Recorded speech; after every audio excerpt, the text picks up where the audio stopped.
Olá a todos, então voltamos a nos encontrar, já estamos acabando o Evangelho de Mateus e hoje vamos ler todo o capítulo 27. Nós estamos no tempo da Quaresma, Semana Santa, e este capítulo nos fala de todo o sofrimento de Jesus, então coincidiu de a gente lermos nessa semana, então interessante que a gente leia todo o capítulo, para a gente já ir se introspectando, né? Se preparando, né? Para receber o Cristo vivo novamente. Ele vai passar pela morte, mas o importante é que ele vai ressuscitar nessa Páscoa, porque a Páscoa se renova todo ano que a gente comemora, ela deve se renovar em nós. Nós devemos passar da morte para a vida, quer dizer, deixar as coisas ruins para trás, o que aconteceu de ruim em nossa vida, esquecer, e é uma nova oportunidade de a gente melhorar, de fazer diferente, de tudo ser melhor. E isso, quem nos deu essa oportunidade foi Jesus Cristo, perdoando nossos pecados através da sua morte de cruz. Então, esse capítulo 27 fala toda essa passagem. Então, vamos lá. Nós vimos no anterior que Jesus foi preso, né? E agora nós vamos ver o suicídio de Judas, né? Porque ele se arrependeu amargamente por ter entregado Jesus, né? Então, vamos lá. Capítulo 7, versículo 1. Chegando amanhã, todos os príncipes dos sacerdotes e os anciões do povo reuniram-se em conselho para entregar Jesus à morte. Ligaram-no e o levaram ao governador Pilatos. Judas, o traidor, vendo-o então condenado, tomado de remorso, foi devolver aos príncipes dos sacerdotes e aos anciões as 30 moedas de prata, dizendo-lhe: peguei entregando o sangue de um inocente. Responderam-lhe: que nos importa? Isso é lá contigo. E ele jogou então no templo as moedas de prata, saiu e foi se enforcar. Então veja, ele não aguentou o tamanho remorso que ele teve, né? Os príncipes dos sacerdotes tomaram o dinheiro, disseram: não é permitido lançá-lo no tesouro sagrado, porque se trata de preço de sangue. Depois de haverem deliberado, compraram com aquela soma um campo do oleiro, para que ali se fizesse um cemitério de estrangeiros. Esta é a razão porque aquele terreno é chamado ainda hoje de Campo de Sangue. Então, se a gente for fazer uma visita a Jerusalém hoje, ainda existe esse campo de sangue que foi comprado pelas 30 moedas de prata que Judas devolveu, né? Assim se cumpriu a profecia do profeta Jeremias, que dizia assim: eles receberam 30 moedas de prata, preço daquele cujo valor foi estimado pelos filhos de Israel, e deram-no pelo campo do oleiro, como o Senhor me havia prescrito. Então veja, tudo se cumpre, né? Tudo que está no Antigo Testamento se cumpre no Novo. Continuando. Jesus compareceu diante do governador que o interrogou: és o rei dos judeus? Sim, respondeu-lhe Jesus. Ele, porém, nada respondia às acusações dos príncipes dos sacerdotes e dos anciões. Perguntou-lhe Pilatos: não ouves todos os testemunhos que levantaram contra ti? Mas, para grande admiração do governador, não quis responder a nenhuma acusação. Era costume do governador soltar-se um preso a pedido do povo no caso da festa de Páscoa. Ora, havia naquela ocasião um prisioneiro famoso chamado Barrabás. Pilatos dirigiu-se ao povo reunido e pediu: qual quereis que vos solte, Barrabás ou Jesus, que se chama Cristo? Ele sabia que tinham entregue Jesus por inveja. Enquanto estava sentado no tribunal, sua mulher lhe mandou dizer: nada faças a esse justo. Fui hoje atormentada por um sonho que lhe diz respeito. Mas os príncipes dos sacerdotes e os anciões persuadiram o povo que pedisse a libertação de Barrabás e fizesse morrer Jesus. O governador tomou então a palavra. Qual dos dois quereis que vos solte? Responderam: Barrabás. Pilatos perguntou: que farei então com Jesus, que é chamado Cristo? Todos responderam: seja crucificado. O governador tornou a pergunta: mas que mal fez ele? E gritavam ainda mais forte: seja crucificado. Pilatos viu que nada adiantava, mas que ao contrário o tumulto crescia. Fez com que lhe trouxesse água, lavou as mãos diante do povo e disse: sou inocente do sangue deste homem, isto é lá convosco. E todo o povo respondeu: caia sobre nós o seu sangue e sobre nossos filhos. Então libertou Barrabás e mandou açoitar Jesus e lhe o entregou para ser crucificado. Então vejam, Pilatos lavou as mãos como se não tivesse nada a ver com isso, né? Ele sabia que Jesus era inocente, ele sabia que era inveja do povo e ele tinha condições de dizer não vai ser crucificado. Mas ele não quis se indispor com o povo, né? Então, às vezes, a gente também não quer se indispor com alguém, com alguma pessoa e acaba fazendo alguma coisa errada para não desagradar a determinada pessoa. Mas a omissão também é pecado, né? A pecado não é só fazer coisas ruins, mas quando eu posso fazer coisas boas e não faço, eu me omito, eu também peco, como Pilatos fez.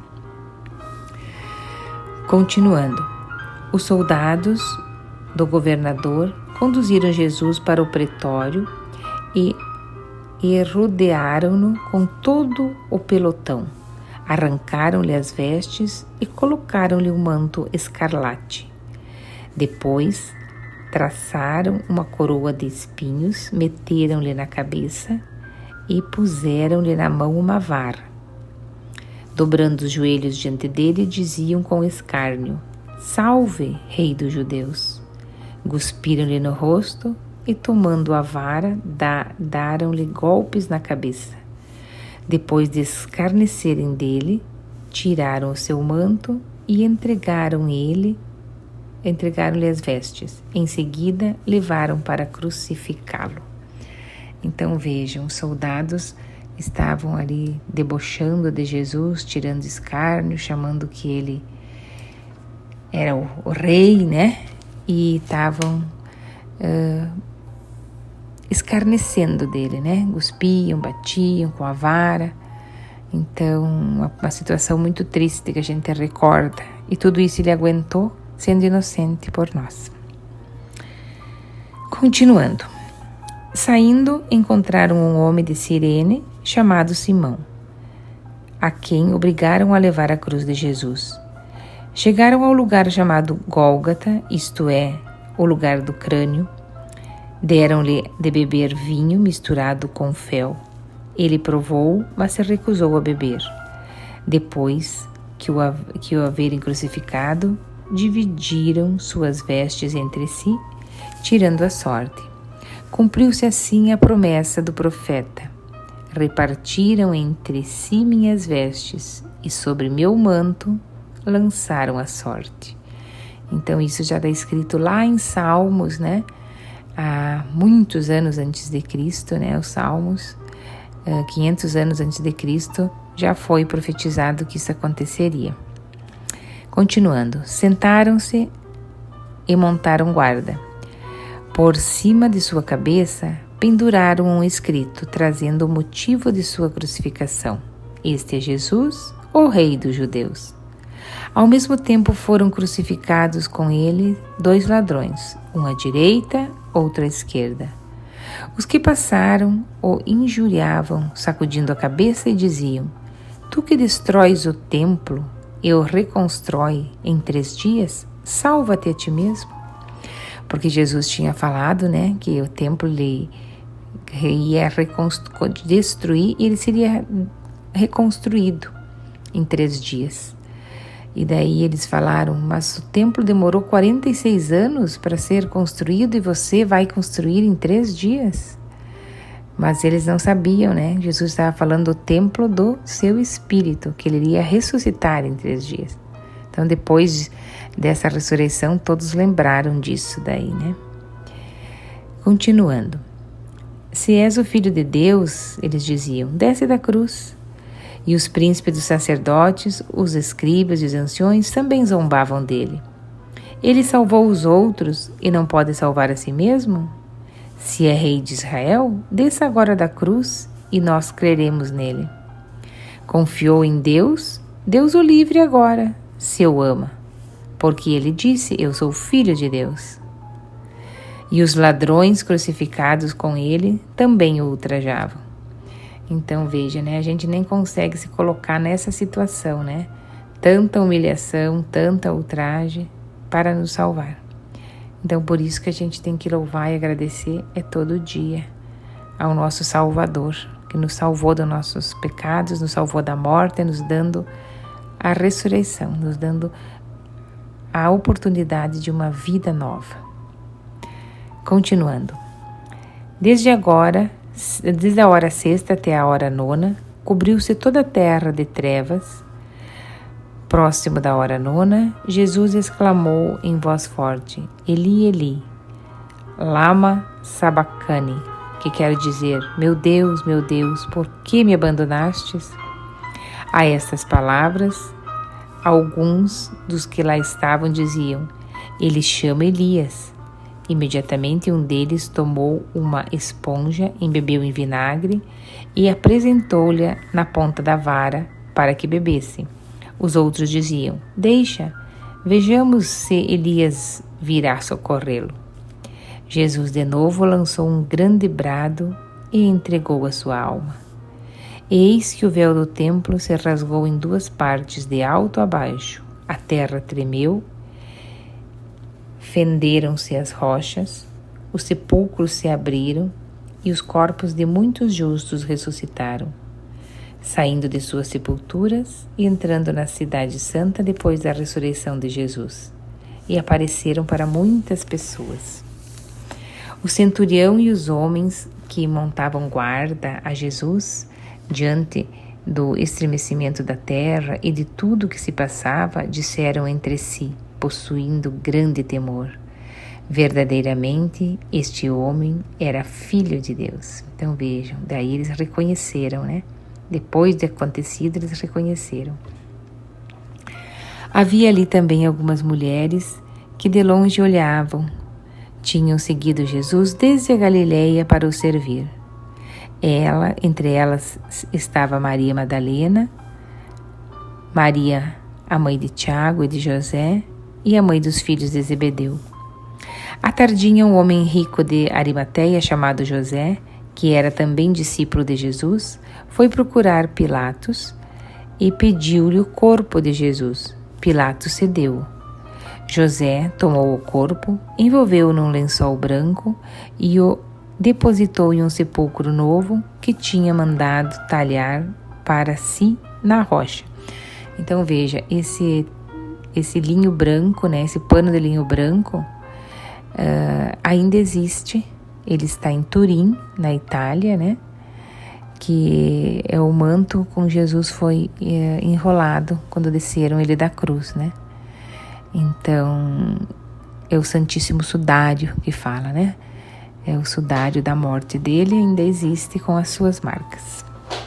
Continuando, depois rolou uma pedra na entrada do sepulcro e foi embora.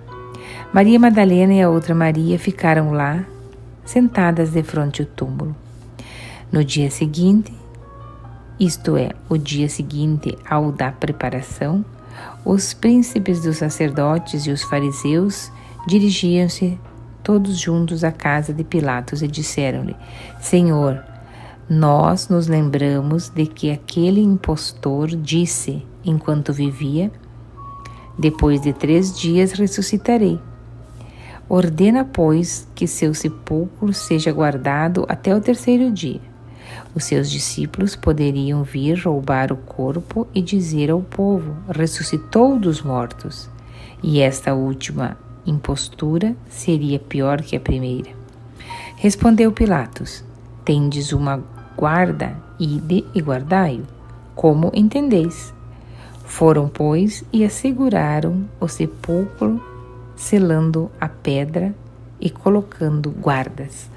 Então vejam, é por isso que ainda hoje os judeus não acreditam em Jesus, porque embora tendo guardas, a pedra estava selada, né?